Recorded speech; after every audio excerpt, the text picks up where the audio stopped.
All right, we are live Monday, Novak News, 8 p.m. Here we are. I'm Bidan, my colleague Stefan. How you been, Steph? Today? Yeah, really good, really busy. Good day. Yeah, good day on a Monday. Hey. Yeah, definitely. So here we'll be talking about housing crisis. I think a very hot topic, and there's some new policies that's been proposed. And is it gonna help? So stay tuned, and we'll chat about it further.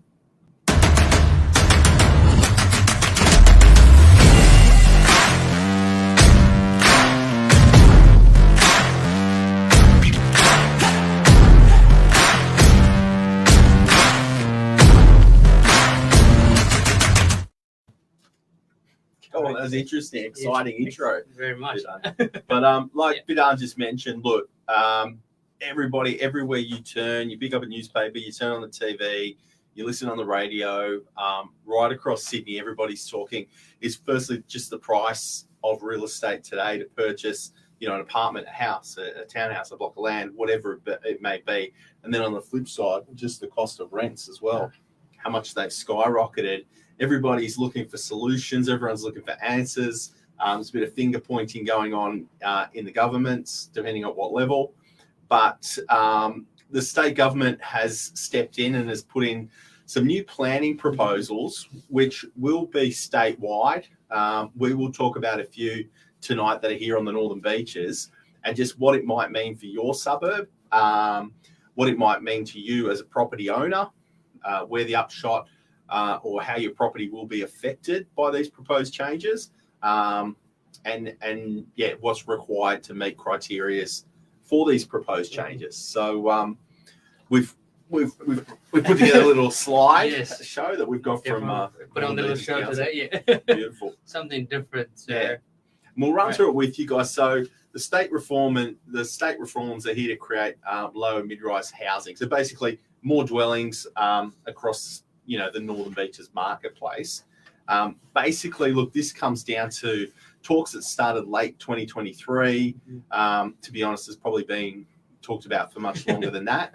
But essentially, it's Department of Planning, New South Wales Department of Planning, looking to make changes to the current planning policies that we've got across local governments, local councils here on the Northern Beaches, all Sydney councils as well. So really, what does it mean? Background not too much important with that one, but this is the key one. So this is going to talk about what may lie in the future around your property, I guess, here on the Northern Beaches. But the first one is something that really stands out to me, and that is that they are looking to introduce permitted dual occupancy development in all R2 low density zones. And an R2 low density zone in general, Bidan, is just typically your suburbs, your homes, the houses, suburban living, residential family living is primarily R2. The second one will be the introduction of higher density types of developments. So terraces, townhouses, there's a slight difference, which I'll talk about. Residential buildings, so apartments, and that's kind of split into two. There's something which they deem manor houses. It's simply a larger apartment, 2-3 stories, in current R2 zonings at the moment. But there's an emphasis on something which is called town centres. And basically a town centre will be determined by the size of the supermarket that might be in your suburb. So we'll touch on that as well. Shop top housing will be something that we'll probably see along more arterial roads. I'll give you an example. Sydney Road, here in Balgowlah, we've got shops downstairs. 2 levels of or usually 1 or 2 residential apartments. You could see that jump to 6 to 7 levels. R3 zoning, which is residential flats, and down the bottom, non-refusal development standards, which I'll quickly cover now. It's not too important, but basically it means there will be a set of rules, and if you match those rules, council will not be able to say no to you for it. So let's have a look, Bidan. Let's jump through them. So some examples, obviously there's a dual occupancy. It's a house cut in two titles. So it can be sold individually, can be owned individually.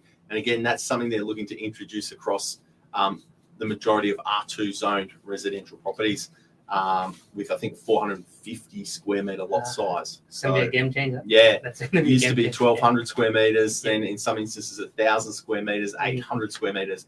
Now we're talking, I think, 450 Yeah. to split that. Apartments, of course, and a few different styles in there too.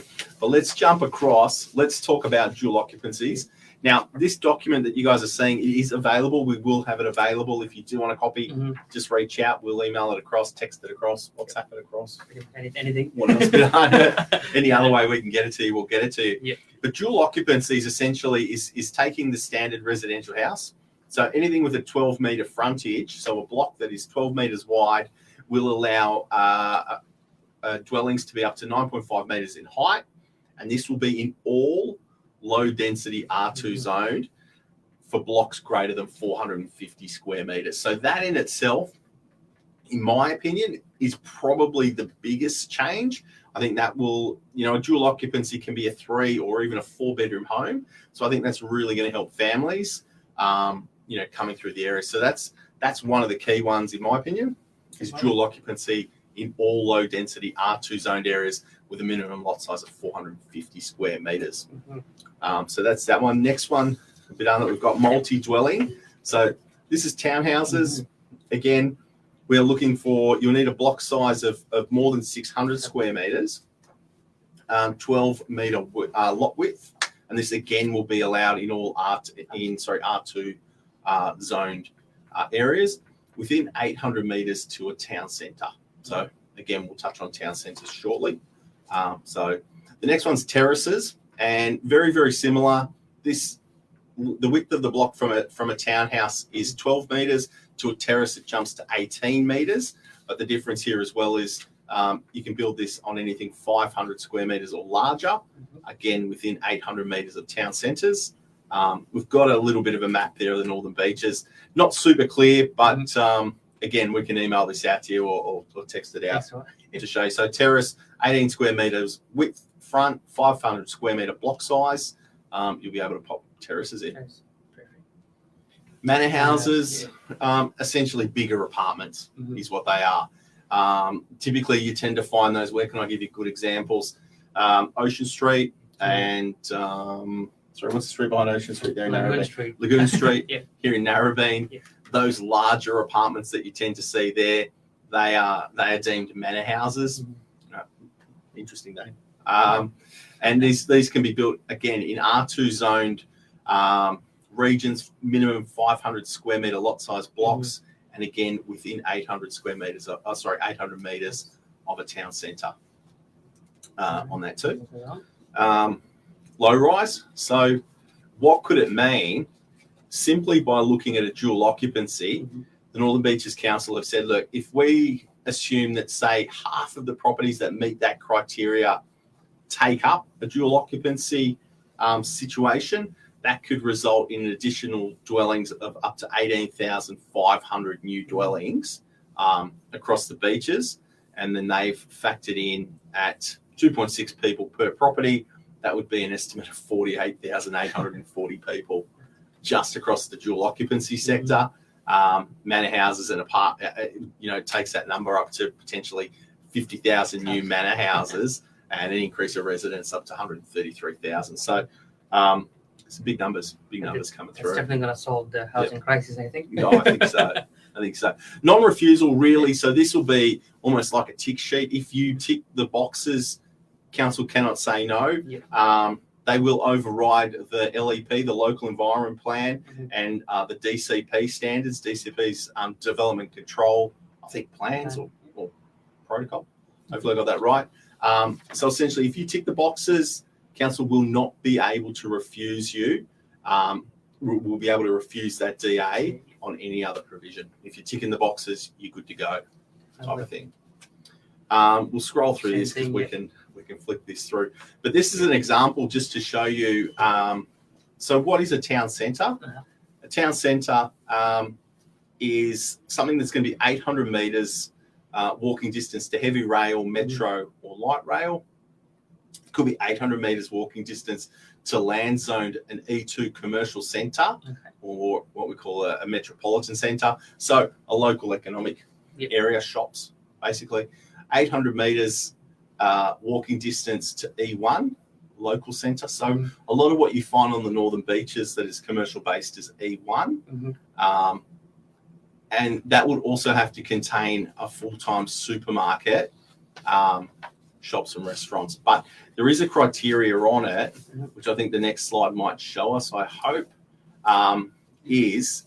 so here's some key town centres that have been highlighted for the northern beaches. And basically they're saying that if you've got a supermarket within your suburb that is greater than 2,500 square metres, they will allow you to be designated a key town centre. So if we look at some of the suburbs that we've got, I don't know if you can see those bit on. I can see that. I can see it. We've got Avalon Beach. If you live on Avalon Beach, no, you don't meet the criteria. Your shopping's not big enough. Newport, no, does not meet the criteria. Monavale? Yes, definitely yes. Does. So Monavale will be something that will be targeted for potential redevelopment. Yeah, that'll be good. Warriewood,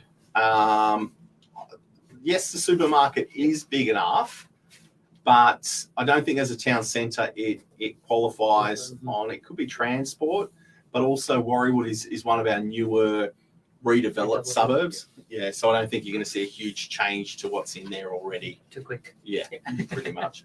Narrabeen? Yes, definitely. Yep. Collaroy? No, and Collaroy. No. Belrose is a no. Francis Forest is a yes. Yep.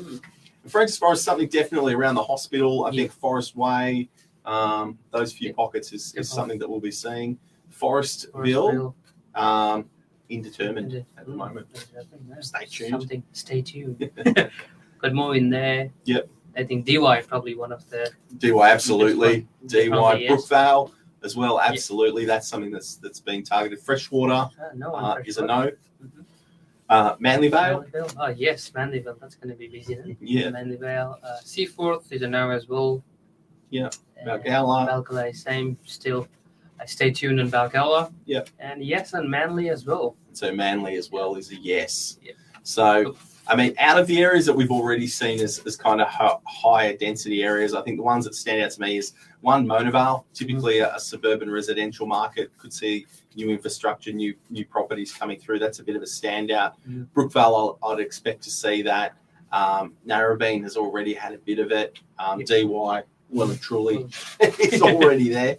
But Manlyvale, I think, is a suburb as well that you'll see a bit more coming through on. So what could it mean? We'll skip through these couple pages for you guys. Let me know, right? And here we are. We'll get here. Yep. So we've got a few maps here just to show you what the changes potentially could be for these town centres that we just mentioned. So if we look at Monavale, current number of apartments, 2,149. That could see an increase with an additional number of 3,030 dwellings, and close to 8,000 people coming into Monavale under these proposed schemes. So big increase. Obviously, as we talk about this, transport is something that's key to be discussed. I know that's a big concern for a lot of current Northern Beaches residents. Is transport. Obviously, schooling, education. Community facilities, all of these things need to be taken into account as well. But Monavale could see up to 8,000 new residents and 3,000 new dwellings added to it. And more Beeline buses there. Definitely more Beeline buses for sure. The next suburb town centre was DY. Many people think that it's already at its limit, but we don't have that much more space in DY. Currently, 9,357 apartments, a potential increase of 2,763 with that bit on, and the residents, 7,000, 300 roughly residents. Brookvale, I think, is a market that is underutilised at the moment. 1,242 apartments, additional dwellings, 1,230. People might say that's not a lot for Brookvale. But we've also got to understand that Brookvale is a main economic hub for the Northern Beaches, and taking away workspaces will take away jobs, which takes away income, which could be harmful to the Northern Beaches economy. So Brookvale will see an increase, almost a double of what it's got already, but very, very cautiously because they are looking at obviously preserving the economic importance of Brookvale. Definitely got to probably do it step by step. Yeah, yeah. Warringah Mall, I think, tracing up to the Manly, the Brookvale Oval is kind of a big corridor that's currently being talked about. Right, what's next? So Brookvale, Balgowlah to Manly, current number of apartments 13,809. Additional dwellings, that could be another 22,000. Big number. So a lot, yeah. They're two of the key areas that have been targeted under this new proposed policy. Additional residents, just shy of 60,000. So a lot of people, a lot of new living, a lot of opportunity throughout those Balgowlah and Manly markets is something that's really being pushed and promoted by this new planning proposal across there. So big numbers coming through, and again, the key questions will be transport, will be community facilities, obviously parking, and the day-to-day routine of life will be concerns of the local people. With the growing population, I think that's always something that has to be considered. And of course, if they're creating all this, they have probably thought of it as well. Yeah. With more population, they'll have to. Probably should have kept Motorvale Hospital. Yeah. That's another subject for another day.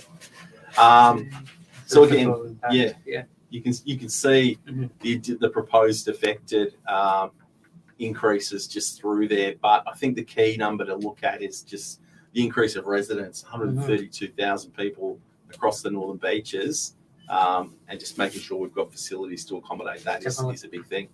Big thing. I don't know, but we'll be coming to the end. We've got a few more, I think, pages on it.